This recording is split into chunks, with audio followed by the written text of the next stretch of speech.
Welcome back to our channel, January 17, 1873, Lava Beds, California. Fog lies low over broken rock and shallow basins. The air is still. Footsteps vanish in black stone. Families shelter inside narrow cracks and low caves near Tule Lake. Cooking fires are hidden in pits. Children are kept quiet by the wind. A small Modoc band stands guard on ridges of jagged lava. Paths cross and double back through old tubes. A sentry can step 3 paces and disappear. To the north and the south, soldiers move in files across uneven ground. Wagons struggle on frozen ruts. Orders carry by runner and by telegraph line beyond the lake. Modoc is the name used by the people here. The band is led by Kintpuash, also known as Captain Jack. The interpreters Winema and Frank Riddle move between camps with careful words. The army seeks arrest and removal to the reservation at Klamath. The Modoc seek safety near their border homeland. Both sides watch the fog and listen for rifles. This ground matters because policy meets place here. A small community holds family and elders inside a natural fortress, while a larger force must spend men and time to reach them. The question is clear. What forces brought the Modoc to this stronghold? And why did this terrain and these tactics delay a much larger army through the winter and spring of 1873? In 1864, a treaty fixed a shared homeland on the Klamath Reservation for Klamath, Modoc, and Yehuskin. The paper promised rations, schooling, and protection. The ground delivered friction, scarcity, and crowded valleys. Through the later 1860s, Modoc households moved between the reservation and their border country near Tule Lake. They cited threats from neighbors and shortfalls in annuities. Officials logged absences and ordered returns. In 1869, the peace policy shaped appointments and procedure. Church-aligned agents replaced some army functions. The goal was removal without war, yet enforcement still relied on soldiers. Alfred Meacham worked as a regional superintendent in Oregon. He pressed for compliance with the treaty and for aid to be delivered as written. Field agents struggled to meet both aims at once. Kintpuash, also known as Captain Jack, led a band that preferred the Link River and Lost River country. Fishing sites and burial places lay there. He asked for a sub-agency closer to home. Pressure rose as settler claims expanded along the lakes and river mouths. Fences and ditches cut across travel lines. The language of protection hardened into demands for expulsion. On the reservation, Modoc families reported clashes with Klamath neighbors and disputes over food issue days. The agent recorded complaints and urged patience. The complaints did not stop. In the spring of 1870, attempts to remove the band southward failed. Escorts marched families only to see them return by night. Confidence in official promises fell with each round trip. Telegraph wire connected posts across southern Oregon and northern California. Messages traveled faster than wagons. Arguments arrived ahead of supplies. Fort Klamath, Oregon, held companies that could move on short notice.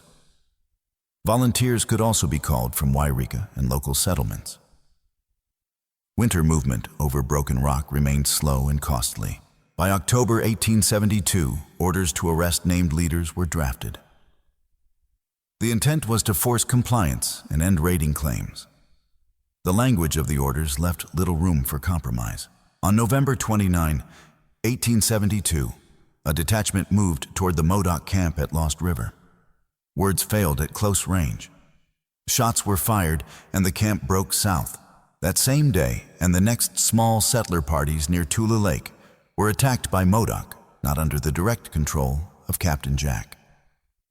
Fear spread across ranches and ferries. Families moved into makeshift forts. The Modoc column crossed into the lava beds along low ridges and black fissures. Children rode on ponies and on shoulders. The first caches of food and water were laid in cracks. The army plan narrowed to removal by force. Objectives were to arrest named men and to return the rest to the reservation at Klamath. Constraints were weather distance and rock. Inside the stronghold, Modoc aims were simple and hard. Keep families alive, hold ammunition, use ground to turn numbers aside until a settlement could be reached on their border homeland. Dawn on January 17 brings a white wall of fog across the lava beds. Files of infantry move by compass and voice. Sound carries and then dies among the rocks. The first skirmish lines meet rifle fire from unseen cracks. Shots arrive low and flat. Return fire strikes stone and drifts away in steam. Officers attempt a wheel to the right towards shallow basins near Tule Lake. A guide loses the line in broken rock. Men close up by touch. Volunteers push forward with short rushes. A bugle call dissolves in the fog. The ground eats distance and time. Inside the stronghold, women pull children deeper into pockets of stone. Water jars are passed hand to hand. A narrow lane becomes a shelter. Ammunition is counted by handfuls.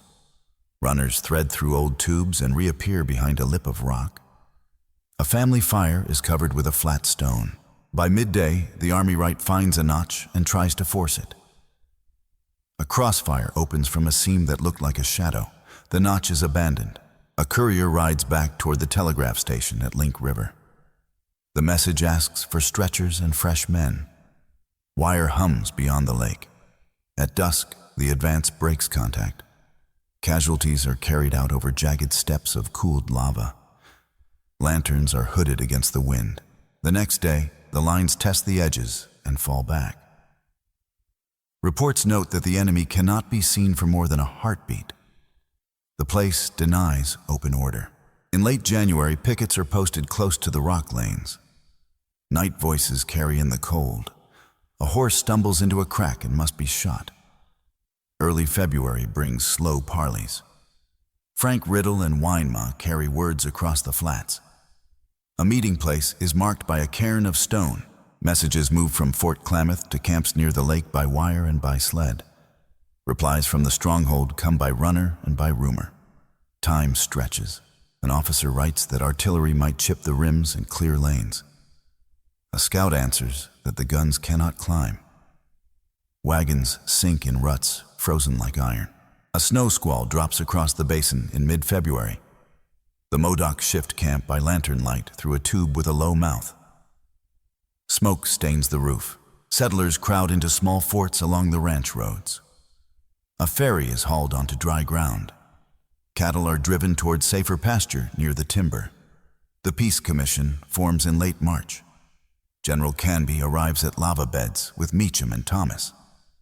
The plan is to end the siege by agreement. A letter from a company commander notes ragged boots and split hands. He lists cartridges by exact count and asks for socks. The reply promises supplies with the thaw. Winema warns that tempers are sharp and fear is high. She asks that the next talk be set in open ground without sudden moves. The request is sent on. A veteran of the first assault puts the lesson in a single line. The rock is a wall that moves with them and stands against us. Boyle, account/lava beds, April 11, 1873. Late March patrols press closer to the rim of the stronghold. A trench is scraped where soil is thin. A cooking place is found still warm and empty. Inside the rock, the band argues over food and the fate of named men. Some want to quit before water runs low. Others say the ground will hold. An interpreter carries a paper that offers removal and safety on the reservation. The reply asks for a home near Tule Lake and Lost River. The gap remains. On April 10, the commission sets the hour for a council. The ground between the camps looks level from a distance. Up close, it is cut by seams and low shelves of black stone. Dawn on April 11 brings cold light over lava beds. The council ground lies between low shelves of rock. Tracks show where messengers have walked since first light. Commissioners ride in from the army lines. Modoc leaders walk out from the stronghold. Interpreters stand between with careful space left to either side. Words begin in plain terms about safety and return. The Modoc ask again for a home near Tule Lake and Lost River. The commissioners repeat the reservation answer. A sudden motion breaks the order of talk. Shots strike the meeting line. Dust lifts from the black stone and voices fall into alarm. General Edward Canby falls at the council ground. Reverend Eleazar Thomas is struck and does not rise. Alfred Meacham is hit and lives through the help of Winema. The council is over and the siege becomes open war. Couriers ride for the posts. Infantry files close up on the rock lanes. Orders shift from negotiation to concentration. Columns are told to tighten the ring and to bring guns forward by night labor. The fog gives cover to both sides. Night settles with watchfires hidden behind stone. Families in the stronghold move deeper into cracks with water and blankets. A new camp is marked by a low ring of rock. At first light on April 15, the second battle begins. Skirmishers probe the notches that failed in January. Artillery teams drag pieces over broken steps. An order speaks to the aim and the method.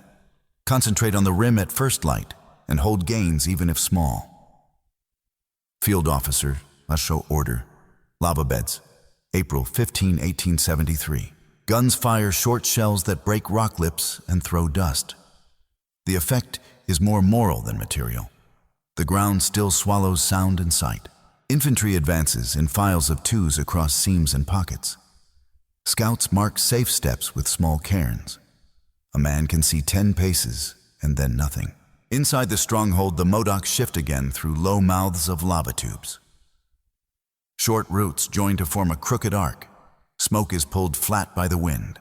Women carry children across a shelf and vanish into a fold. A pot is left warm to suggest a full camp. A trail is brushed with sage. By midday, the northern column finds a ledge that answers to flanking fire. The southern column hears the fight, but cannot see it. The ring begins to tighten. A report notes the rule for fire discipline. Do not waste cartridges at shadows. Close to within sure range, and then hold. The push is slow and exact. Casualties rise among the attackers who move in the open. Wounded men are drawn back by belts and sleeves. Chaplains speak short prayers in the wind. The Modoc fire in short bursts and fall back along pre-marked bends. A runner taps 3 stones to signal a shift. The line reappears at a new angle. Late on April 15, the army controls 2 low spurs on the rim. A trench is scratched where soil gathers. Ammunition is counted by handfuls on both sides. Dawn of April 16 shows the lake as a dull plate. The columns trade places on the rim to test fresh angles. Guns move with ropes and many hands. An after-action line fixes the nature of the ground. The position is a puzzle of rock where short lanes reward patience and punish haste. Staff officer, after action, lava beds, April 16, 1873. By afternoon, the encirclement is functional though not sealed. A narrow throat to the east remains unseen from the guns. The Modoc map that throat in silence. Families begin a staged withdrawal through the low throat. Bundles are passed in quiet. Footprints are covered with brush and ash. Night of April 16 brings a hard wind that carries dust. The army holds the rim and sets pickets. The stronghold is not empty, but its heart is moving. At first light on April 17, skirmishers step into the main camp. Cooking stones lie cold. Rifle pits show neat work and narrow arcs of fire. Signals call the guns to cease. A flag is raised on a broken lip. The camp is taken, but the main body is no longer within the walls of rock. Patrols push east and south after faint tracks. Scouts find a dropped shoe near a seam and a child print near a flat stone. The trail is thin and quick. Casualty notes from the second battle show several soldiers killed and many wounded across 3 days. Few Modoc are confirmed hit inside the stronghold. The pattern points to ground rather than parity of arms. A short clarification is offered where legend grows large. Later tales speak of endless tunnels under the lava. Records show short tubes and seams linked by skill and memory rather than by a hidden city of stone. Rules of engagement tighten after the council killings. The field command states that armed men will be pursued and captured. Women and children will be given food and moved to safe camps. A relief train reaches the forward rim with water and bandages. Volunteers carry litters over sharp steps. A surgeon works in a shallow pit out of the wind. Scouts from Warm Springs and local guides range ahead. They mark water holes and sage draws. The chase leaves the heavy rock for open flats. The stronghold stands behind the army now as a lesson. Time and numbers alone could not break it. Patience and position turned the key, while the defenders chose the moment to go. By nightfall on April 17, the line rests on the captured rim. Lanterns are hooded. The search shifts from siege to pursuit across the basins and low ridges beyond the lava beds. The stronghold lies behind them by April 17. The Modoc walk east by night along low ridges and flats. Small groups keep distance but share signs. Arguments break the camp into bands. Some press for a last stand near the sage. Others ask for terms while the children grow thin. Ammunition is counted again. The tally is low. Cartridges are wrapped in cloth and kept dry in small bundles. Scouts from army columns mark the trail through ash and brush. They see where coals were buried and where a pot ring cooled before dawn. Cold wind drives dust across the open. The Modoc leave the heavy rock for rolling ground. Cover is thinner and the horizon is wide. A council by lantern settles nothing. A leader speaks for surrender at a safe place near Tule Lake. Another says that the ground still offers lanes to slip through. At first light, a distant column shows against the ridge. The bands move in separate files. A child stumbles and is lifted without a word. Late April brings the first sharp clash beyond the lava beds. Fire opens across a sand rise. The Modoc use shallow swales to trade shots and then slide away. The army learns to hold a line rather than rush. Scouts push on the flanks and mark water holes. Wagons grind behind with rations and bandages. Food runs down. Families pick roots and share dried fish saved from winter. A few ponies are kept for the youngest and the weak. A messenger finds the army camp under low hills and asks for protection for women and children. A detail leads them to a guarded camp near the wagons. The men who remain carry the last cartridges. They choose broken draws for cover and leave decoy prints at dry lake edges. Time becomes the only shield. Early May brings a meeting of columns from north and south. Scouts ride light and know the basins. The ring tightens without the walls of lava. A short fight on open ground ends the Modoc habit of always vanishing. 2 men fall and cannot be moved. A third is taken with a wound to the hand. The army after action notes a change in rule. Hold fire until targets show clear. Use scouts to fix the line. Close only when sure. A cold rain falls on a plain of pale water. Footprints are easy to read. The Modoc bands turn again toward low rock, but the gap is closing. At dusk, a leader admits that the families cannot stay in the open.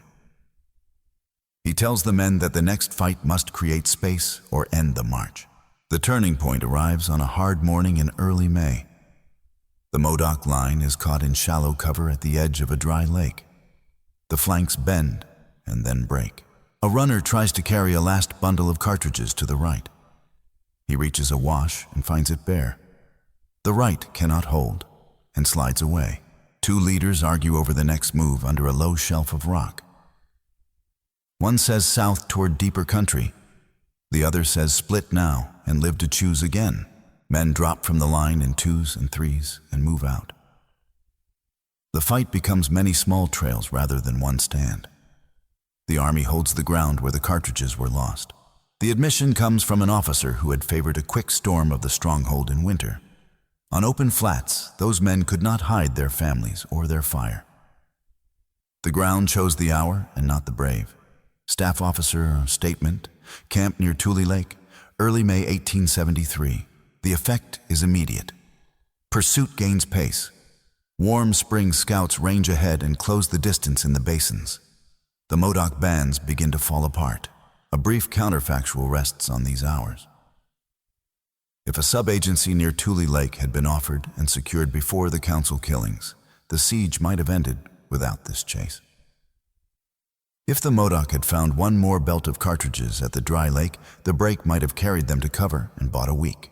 Human cost is counted in names where records allow.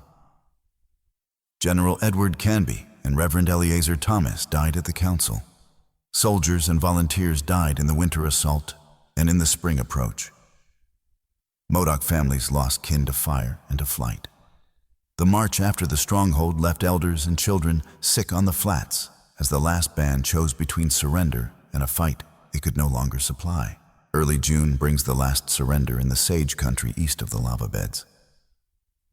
Small files of tired people walk toward the soldiers. The chase is over and the counting begins. Prisoners are moved under guard to camps near Fort Klamath. Lists are made of households and kin. An officer writes that the names must match earlier rolls at Klamath Agency. In late June, commissioners gather statements for the record. Interpreters set each sentence in plain words. The papers will move to the department in Washington with the summer mail. Trials open at Fort Klamath in July. A room is cleared for the court. Witnesses repeat the hours at the council ground and the fights that followed. The interior report of the year sets out the charges and the policy aim. The language is formal. The deaths at the council are called decisive and the removal is called necessary. In October, 4 condemned men are hanged at Fort Klamath. Soldiers stand in ranks and settlers watch from a distance. The bodies are buried near the post. Families not under sentence are held for removal. Wagons carry bundles to a rail point. A ledger lists blankets, kettles, and rifles taken into custody. Through the winter and spring, the main Modoc party is sent to Indian Territory under the Kintpuash Agency. The route is long and the weather is hard. The agent records illness and a few deaths on the way. Rolls are opened in the new place. Names are written in the order of camps. A school list is started for children of set ages. Rations are issued by household. On the Klamath Reservation in Oregon, a smaller Modoc community remains. Agency letters note requests for gardens near familiar water and for space apart from early arrivals. By the late 1870s, the federal files hold two threads. One thread tracks census and ration issues for Modoc in Indian Territory. The other tracks the smaller community at Klamath Agency with notes on language use and ceremonies held with permission. Health lines show the where of removal. Measles and fever are listed in spring returns. Births are named beside deaths in the neat hand of a clerk. School placements expand in the 80s. Boys are sent to manual training rooms and girls to sewing and domestic classes. The letters speak of English only on school grounds. Land and access shift around Tule Lake and the basin as reclamation plans appear on maps. Canals and drains alter shallow lakes. Old camp places lie under new fields. In the early 20th century, the lava beds become a protected monument.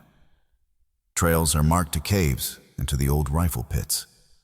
Petroglyphs near the lake are fenced and watched. Memory persists in many forms.